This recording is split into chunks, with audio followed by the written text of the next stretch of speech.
আমরা সচিবালয়ের সামনে উপস্থিত হয়েছি। আমরা সচিবালয়ের বাণিজ্য মন্ত্রণালয়কে জানাতে চাই, আপনারা এই ভুক্তভোগী গ্রাহকদের দিকে তাকাচ্ছেন না কেন? আমরা কি বাংলাদেশের জনগণ না? আমাদের কি কোনো দাবি দেওয়া নেই? আমাদের কি ভুক্তভোগী দুর্দশার কথা আপনারা দেখবেন না? আমরা প্রেস ক্লাবে দাঁড়িয়েছি, আমরা এর আগে ভোক্তা অধিকার অধিদপ্তরে দাঁড়িয়েছি, আপনারা এখন পর্যন্ত কোনো পদক্ষেপ নেননি।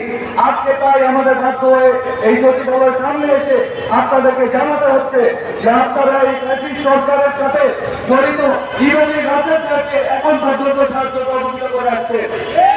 সামনের দিনগুলোতে আপনারা যদি এইভাবে সাহায্য সহযোগিতা করে আসেন, তাহলে আপনাদের বিরুদ্ধে কিন্তু আমরা আমাদের বাধ্য হবো। আজকে আমরা সচিবালয়ের সামনে এসে আপনাদেরকে বলে যাচ্ছি, আমাদের এই ভুক্তভোগী দুর্দশাগ্রস্ত ইরানি যত গ্রাহক আছে, তারা বাংলাদেশের জনগণ এবং তাদের ন্যায্য দাবি আপনারাই পূরণ করবেন। এই অন্তর্বর্তীকালী সরকারের কাছে আবার অনুরোধ করছি, আপনারা এই ভুক্তভোগী ইরানি দুর্দশাগ্রস্ত ইরানি গ্রাহকদের দিকে একটু তাকান। আমরা আমাদের দাবি হওয়া যদি অযৌক্তিক হয়, অনৈতিক হয়, তবে আমাদেরকে আইনের আওতায় আনবে। আর যদি আমাদের দাবি দেওয়া ঠিক থাকে, আমাদের অধিকার যদি ঠিক থাকে, কেন আমাদের দাবি দেওয়া পূরণ করা হবে না? আমরা বলে যাচ্ছি, এই যে গ্রামের পুলিশ প্রশাসন আছে, আপনারাই বলবেন যাদের বিরুদ্ধে ওয়ারেন্ট জারি করা আছে, তারা কিভাবে এখনো উন্মুক্ত ভাবে এই চলাচলটা কিভাবে করছে, তাকে সে লাইভ করছে। আজকে যদি আমি লাইভ করি, তাকে ট্রেস করা যায় না? আগে তো একটা কমেন্ট করলে তাকে বাসা থেকে ধরে নেওয়া হতো, এখন সে লাইভ করছে, ওয়ারেন্ট জারি করা একজন আসামি, তাকে ধরতে পারছেন না? তাকে ধরতে হবে, তাকে আইনের আওতায় আনতে হবে, সাধারণ ভুক্তভোগী গ্রাহকদের দিকে তাকাতে হবে। আপনারা পূর্ববর্তী সময়ে কি করছেন আমরা জানি না, কিন্তু এই অন্তর্বর্তীকালীন সরকারের আমলে আমরা চাই আপনারা সাধারণ জনগণের পাশে এসে দাঁড়ান, তাদের দুর্দশাগুলো দেখুন এবং ব্রিটিশ সরকারের সাথে যারা জড়িত ছিল তাদের আইনের আওতায় এনে এই সাধারণ গ্রাহকদেরকে আপনারা পাশে দাঁড়িয়েছেন, সেই দিকটা আপনারা নির্দেশ করুন, সেই দিকটা আপনারা নিশ্চিত করুন। আমরা আপনাদের পাশে আছি। এই পুলিশ প্রশাসন, আইন প্রশাসন, যত প্রশাসনিক কর্মকর্তা আছে, আপনাদের সাথে আমরা আছি।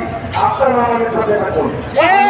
বিচার চাই, বিচার চাই, বিচার চাই, আসল বাটপাড়ার বিচার চাই, বিচার চাই, বিচার চাই, আমাদের টাকা দিতে হবে, দিতে হবে, আসল বাটপাড়ার বিচার চাই, বিচার চাই, বিচার চাই।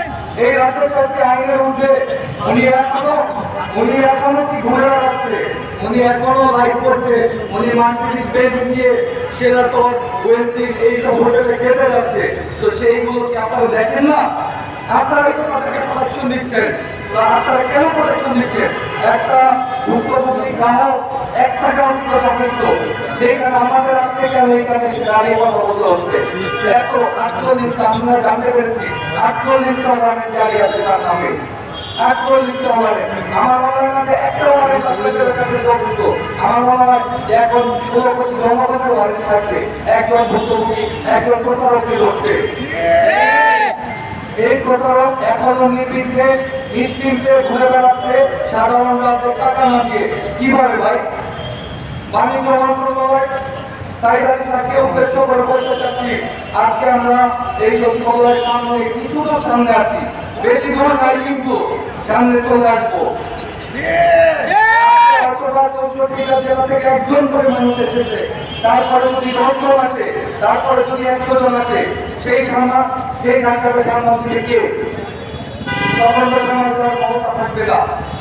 আমরা আবারও বলে যাচ্ছি, আপনারা এই ব্রিটিশ সরকারের সহযোগী ইরানি রাজের সাহেব এবং খলিফা নাসির এই দুজনকে দ্রুত আইনের আওতায় এনে এই সাধারণ ভুক্তভোগী গ্রাহকদের দিকে তাকিয়ে তাদের পাশে দাঁড়িয়ে তাদের অধিকার আদায়ে সহযোগিতা করুন।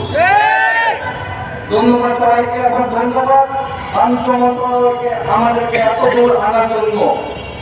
এবং বর্তমান অন্তর্বর্তীকালীন সরকারের কাছে আবারও জানাচ্ছি, আপনারা এই ভুক্তভোগী গ্রাহকদের দিকে তাকান এবং তাদের দুর্দশাগুলো দেখুন, নয়তো পরিস্থিতি কিন্তু খারাপের দিকে যাচ্ছে। কারণ সাধারণ গ্রাহককে কিন্তু আপনারা দেখেছেন বসে থাকেনি। সাধারণ গ্রাহক কিন্তু বাংলাদেশের জনগণ, এটা মাথায় রাখতে হবে। সাধারণ গ্রাহক কিন্তু মঙ্গল থেকে আসি এবং এই সাধারণ গ্রাহকরা এই দেশের নাগরিক এবং এই সাধারণ গ্রাহকরা পূর্ববর্তী ফ্যাসিস্ট সরকারের বিরুদ্ধে দাঁড়িয়েছে, সুতরাং এই ফ্যাসিস্ট সরকারের সহযোগীদের বিরুদ্ধেও আবার দাঁড়াতে পারবে। তাই এখনো সময় আছে, আপনারা সাধারণ মানুষের দিকে তাকিয়ে তাদের দুঃখ তুলে আপনারা তাদের আইনের আওতায় আইনে সাধারণ মানুষের কাছে দাঁড়ান এবং সকলের অধিকার আদায় আপনারা নিশ্চিত করুন। ধন্যবাদ সবাইকে।